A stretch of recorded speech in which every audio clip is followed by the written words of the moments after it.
भाजपा ने ऐलान कर दिया है कि महाराष्ट्र में नई सरकार का शपथ ग्रहण समारोह 5 दिसंबर को आजाद मैदान में होगा। इसे एकनाथ शिंदे के लिए एक संकेत के रूप में देखा जा रहा है कि उन्हें देवेंद्र फडणवीस के नेतृत्व वाली सरकार में शामिल होना है या नहीं।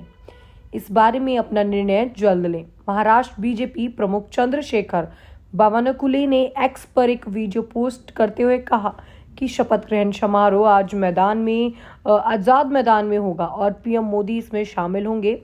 बावनकुले ने कहा, इस ऐतिहासिक शपथ ग्रहण का इंतजार खत्म हुआ।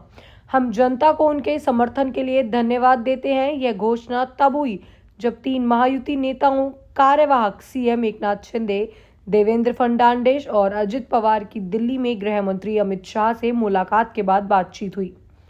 एकनाथ शिंदे और भाजपा नेताओं के बीच तब से कोई बातचीत नहीं हुई है। जो वे दिल्ली से लौटने के बाद सतारा जिले में अपने पैतृक गांव चले गए थे, वह फिलहाल अपने गांव में ही हैं। बताया जा रहा है कि वह अस्वस्थ चल रहे हैं, इसी कारण वे अपने गांव में रुके। दिल्ली और मुंबई के राजनीतिक हलकों में इस बात की चर्चा है कि महाराष्ट्र बीजेपी अध्यक्ष का वीडियो पोस्ट एकनाथ शिंदे के लिए एक स्पष्ट संदेश है कि वह मुंबई आए और फडणवीस सरकार का हिस्सा बने।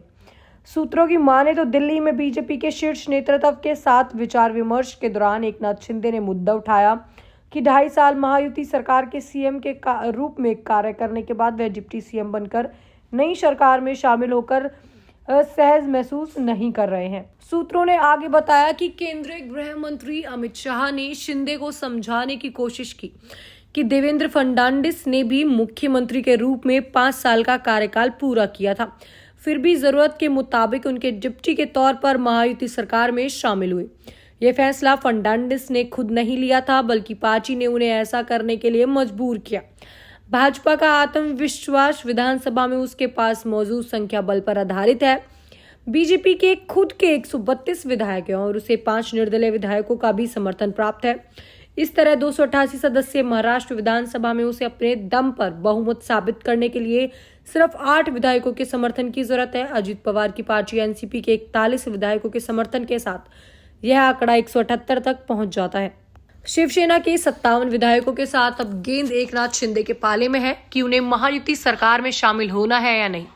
राकंपा प्रमुख अजित पवार ने शनिवार को दोहराया कि महायुति की नई सरकार का मुख्यमंत्री भाजपा से होगा और 2 उप मुख्यमंत्री होंगे, एक राकंपा और दूसरा शिवसेना से। हालांकि शिवसेना के एक पदाधिकारी ने कहा कि उनकी पार्टी डिप्टी सीएम पद के अलावा गृह विभाग और शिंदे के नेतृत्व वाली सरकार में अपने पास मौजूदा सभी 9 मंत्रालयों को बरकरार रखने की मांग कर रही है। इनमें उद्योग और शहरी विकास विभाग शामिल है। गृह विभाग की शिवसेना की मांग के बारे में पूछे जाने पर अजित पवार ने कहा, विभाग तय करना मुख्यमंत्री का विशेष अधिकार है।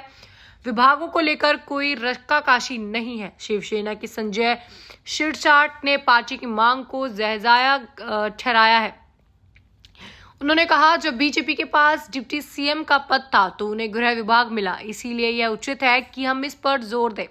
अगर गृह विभाग का प्रभारी कोई तेज दमदार नेता होगा तो यह दंगाइयों का दूर रखेगा। शिवसेना पदाधिकारियों ने कहा कि भाजपा के साथ कोई ब्लैक चैनल वार्ता या बातचीत नहीं चल रही है। किसी भी फॉर्मूले पर तभी चर्चा की जाएगी जब एकनाथ शिंदे, देवेंद्र फडणवीस और अजित पवार व्यक्तिगत रूप से मिल लेंगे।